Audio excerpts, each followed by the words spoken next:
আসসালামু আলাইকুম ভাইয়া এবং আপুরা। আজকে আমি একেবারে সহজভাবে 4 কেজি চাউলের পোলাও রান্না করব। খেতেও কিন্তু একেবারে পারফেক্ট হয়েছিল।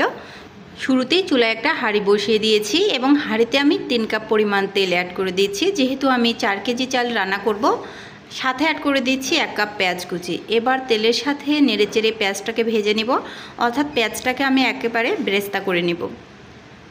তো যখন পেঁয়াজটা ব্রেস্তা হয়ে যাবে তখন আমি কিছুটা উঠিয়ে নিব, অল্প কিছু উঠিয়ে নিব, আর যেটুক থাকবে এর মাঝে আমি চালটাকে অ্যাড করে দিব। তো উঠিয়ে নেওয়া হয়ে গেছে। এখন আমি এই তেলের মাঝে চালটাকে অ্যাড করে দিচ্ছি। চালটা কিন্তু আমি আগে থেকেই খুব ভালো করে পরিষ্কার করে পানি ঝরিয়ে রেখেছিলাম। এবার খুব ভালো করে চালটাকে নেড়েচেড়ে মিক্স করে নিচ্ছি তেল পেঁয়াজের সাথে। পোলাও রান্নার সবচেয়ে বড় টিপস হচ্ছে চালটা খুব ভালো করে ভেজে নেওয়া। যদি আপনি চালটাকে ভালো করে ভেজে নিতে পারেন তাহলে পোলাওটা একেবারে ঝরঝরে এবং পারফেক্ট হয়। কিছুক্ষণ ভেজে নেওয়ার পর এখানে আমি অ্যাড করে দিচ্ছি 1.5 টিস্পুন আদা বাটা, 1.5 টিস্পুন রসুন বাটা আর 1.5 টিস্পুন কাঁচা জিরে বাটা। এবার আদা রসুন এবং জিরে বাটার সাথে চালটাকে নেড়েচেড়ে খুব ভালো করে মিক্স করে নিব। অর্থাৎ আমি শুরুতেই বলেছি চালটাকে কিন্তু খুব ভালো করে ভেজে নিতে হবে। আর চালটা যখন সম্পূর্ণরূপে ভেজে নেওয়া হয়ে যাবে তখন এই যে এরকম টাইপের আঠালো হয়ে আসবে, অর্থাৎ চালটা আঠালো টাইপের হবে আর একটু মোলায়েম টাইপের হবে।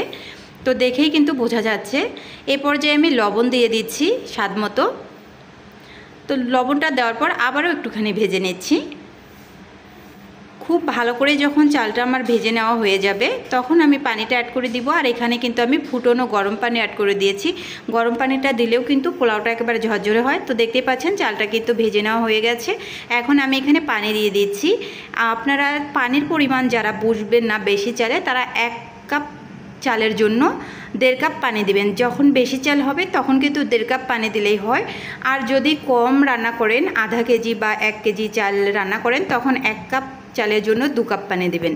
আর এভাবে রান্না করে দেখবেন যত বেশি আপনি পোলাও রান্না করেন না কেন জীবনেও পোলাওটা আপনার নরম কিংবা শক্ত হবে না, একেবারে পারফেক্ট হবে।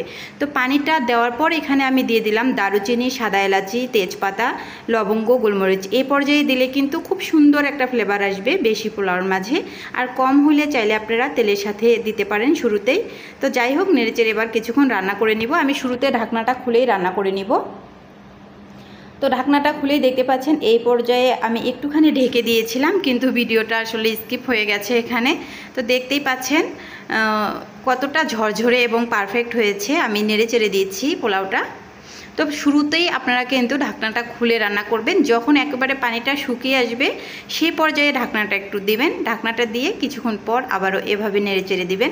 তো যখন আমি ঢাকনাটা দিয়েছিলাম তার আগে আমি কাঁচামরিচ অ্যাড করে দিয়েছিলাম 10-12টি। দুঃখিত, কাঁচামরিচ দেওয়ার ভিডিওটাও কিন্তু আমার স্কিপ হয়ে গেছে। তো যাই হোক, কাঁচামরিচটাও কিন্তু সে পর্যায়ে দিয়ে দিবেন যখন পানিটা প্রায় শুকিয়ে আসা স্বভাব। তো একদম শেষ রান্নাটা এ পর্যায়ে আমি বেরেস্তাগুলো দিয়ে দিয়েছি। রেসিপি ভালো লাগলে প্লিজ ভিডিওতে একটা হলেও লাইক কমেন্ট করবেন, আর ইউটিউব চ্যানেলটি সাবস্ক্রাইব করবেন। ফেসবুক থেকে দেখলে প্লিজ ভিডিওটা শেয়ার করে দিবেন। রেসিপিটা দেখার জন্য সবাইকে অসংখ্য ধন্যবাদ। ভালো থাকবেন, সুস্থ থাকবেন। আল্লাহ হাফেজ।